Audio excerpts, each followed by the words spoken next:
आज आम सुंदर कथा आलोचना करिबा। उद्धव ये उत्तम घर अटे मनुष्य कलेबर। 84 लक्ष जोनि भितर ये मानव जन्म सर्वश्रेष्ठ। ये मानव जन्म ही भगवान को अनुभूति करी हबो, भगवान कृपा प्राप्ति हम, भगवान सानिध्य लाभ करी हम। सेथिपाई आमर आध्यात्मिकतार विभिन्न प्रकार माध्यम रही। आमे सत्संग करिबा, भजन करिबा, कीर्तन करिबा, नाम जप करिबा, पूजा करिबा, तीर्थाटन करिबा, दान करिबा, इत्यादि इत्यादि यज्ञ करिबा। बहुत प्रकार पंथा आम शास्त्र मानकरे रही अछि। सेथिपाई आमको सतत प्रयास करी सद्गुरुंकर आश्रय नहीं तांकरी कृपारू तांकरी माध्यम रे से आमको जहाँ निर्देश करिवे आमे सेया करिबा विधेय। यह शास्त्रगत नियम। निश्चित भाव रे आमर अनुभूति हब, कारण आमे समस्ते साधारण जीव।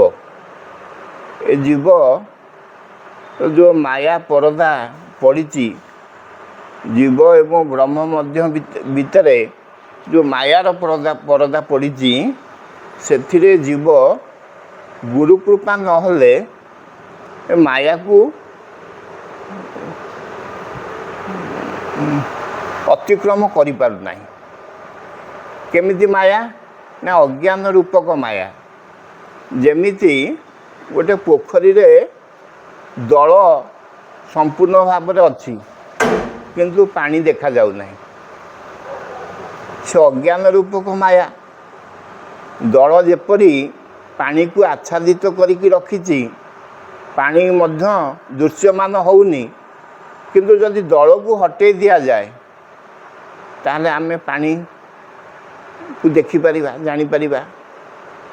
से भली जेमिति सूर्य आकाश रे अछंती, किंतु जदि बादल ढांकी देइछि, मेघ ढांकी देइछि, ताहले आमे मध्य सूर्य को देखि पारनु।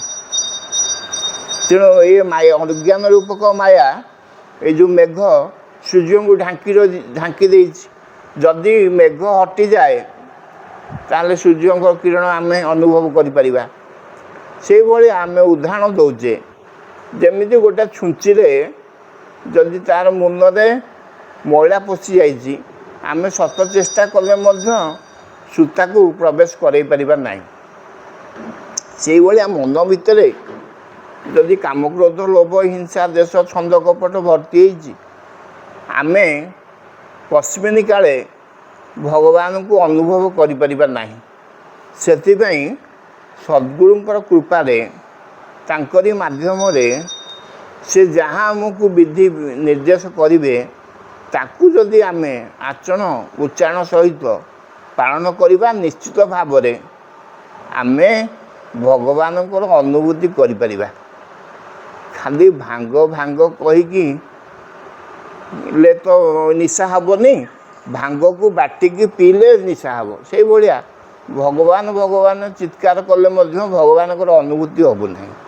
से सूक्ष्म मार्ग रही, जो थे आमे प्रत्यक्ष भाव में अनुभूति करिपरिबा।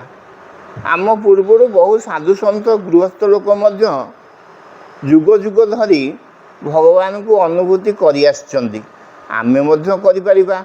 एतिरे कोनोसी संदेह नाही। तेणु आमको सतत प्रयासशील होई आगु जावाक पड़ो। कहीं जदि आम एक कथा न करिबा ताले आमर मनुष्य जीवन संपूर्ण भाव में विफल हो, किछि मूल्य हब नहीं, पशुतुल्य हो।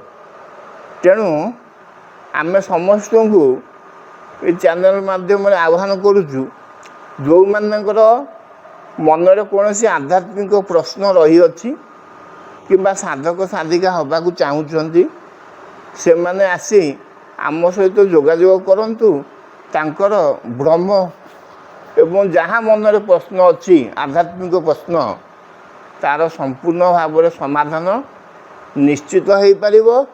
ତା ସଙ୍ଗେ ସଙ୍ଗେ ଗୁରୁ କୃପା ଦ୍ୱାରା ଭଗବାନଙ୍କର ଅନୁଭୂତି ମଧ୍ୟ ହେବ ଏବଂ ଏ ମନୁଷ୍ୟ ଜୀବନ ସାର୍ଥକ ହେବ। ଏଥିରେ କୌଣସି ସନ୍ଦେହ ନାହିଁ। ଆମେ ଏତିକି କହି ଆଜିର କଥାକୁ ଏଇଠି ସାଙ୍ଗ କରୁଛୁ। ଜୟ ଗୁରୁଦେବ।